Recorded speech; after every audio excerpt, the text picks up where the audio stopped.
Welcome to Take Another Look, a public affairs program bringing you news updates and important information that you can use. For many, confusion and sometimes stress comes with applying for college, with the many deadlines and application fees required. Recently, a scholarship fair was held at Thornridge High School right here in Dalton, where information was distributed regarding scholarships. But there are many students who plan on attending college who might not be eligible for scholarships and may have to take out student loans.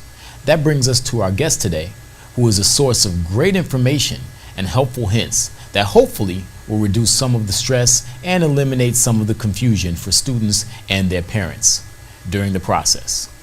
We'd like to welcome Alexandria Hines of the Illinois Student Assistance Commission to Take Another Look.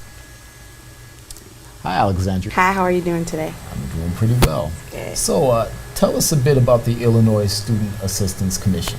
The Illinois Student Assistance Commission is the state of Illinois' financial aid agency, and basically our mission is to make college more affordable and accessible for all Illinois residents. And you are the coordinator for the entire Chicago metropolitan area, is that correct? Correct. So that's the west side, south side, parts of downtown, and then definitely the south suburbs, so here in Dalton. Now, during the process of applying for financial aid, we hear the term FAFSA forms.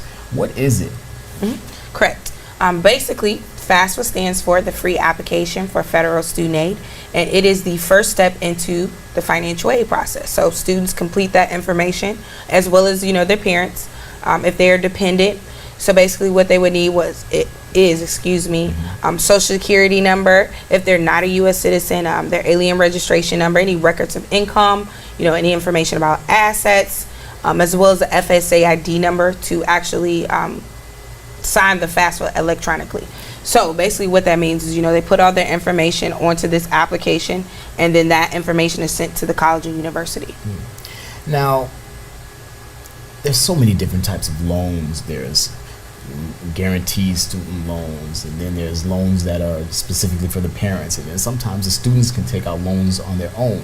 Then there are grants that don't necessarily have to be repaid, or some that are conditions placed upon receiving a particular grant. Correct. Straighten that out for us. Okay, so basically there's two types of aid. So the first is gift aid, so that's where the grants and scholarships come into play. Then there's self-help aid, which requires a little bit more responsibility on the student. So work study, meaning they have to actually work, earn that money, as well as, of course, the loans. So now as far as the scholarships and grants, those are that's aid that's given to a student, and the requirement basically is, I guess, they have to keep a certain level of a grade point average perhaps, but it doesn't have to be repaid.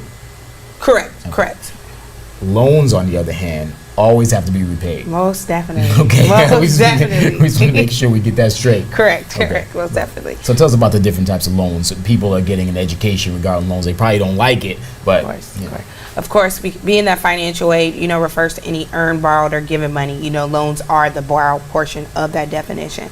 However, I tell anybody, no matter what type of loan that they're, taking out, four things to consider. Definitely the source of the loan. So where is it coming from?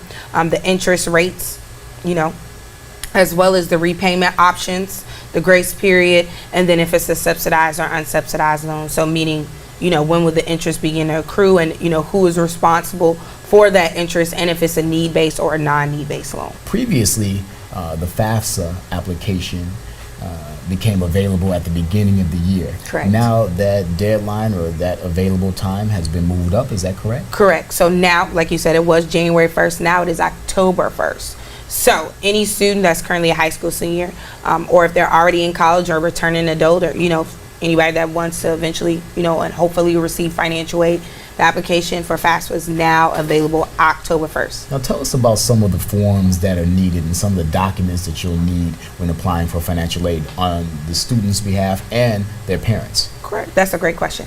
So the first thing, student, must have a social security or must know their social security number. If they're not a U.S. citizen, then their alien registration number. Any records of income, any information about assets, as well as a FSA ID username and password, which you can create at fsa.ed.gov. And that just serves as your electronic signature because it is a federal document. So what happens is, when you're actually completing the FAFSA, students have a portion that they complete, as well as the parents, they have a portion that they complete. So that's where those records of income and information about assets come to play, because I get that question asked a lot. Now, if a parent still owns, and it's likely that would take place, if a parent still owes student loans, does that have a bearing on the amount of aid that will be distributed or awarded to their children? That's a great question.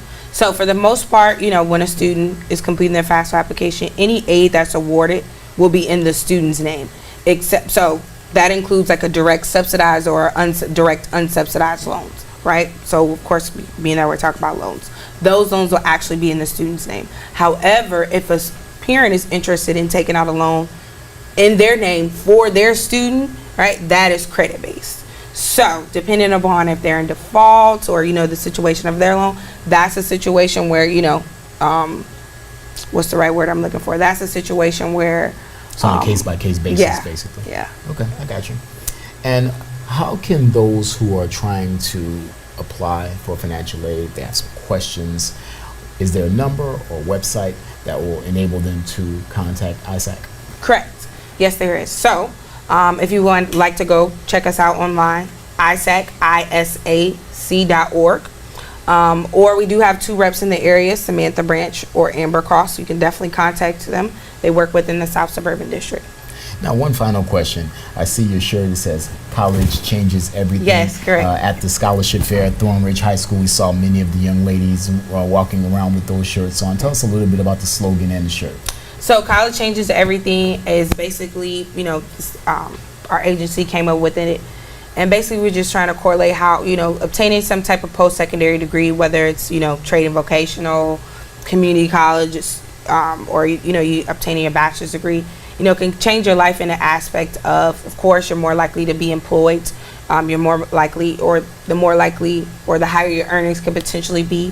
And, that just kind of correlates or goes in line with, obtaining a house or not being in debt, or even, I've read correlations about, the more education you have and the better your health is. So just goes to show that, college, if you do decide to go that route, can change your life for the better. All right. Well, thank you, Alexandria. Mm-hmm. And thank you for tuning in to this edition of Take Another Look, where we've heard from Miss Alexandria Hines and the Illinois Student Assistance Commission and the Illinois Student Assistance Commission, and she helped us take another look at student loans and financial aid.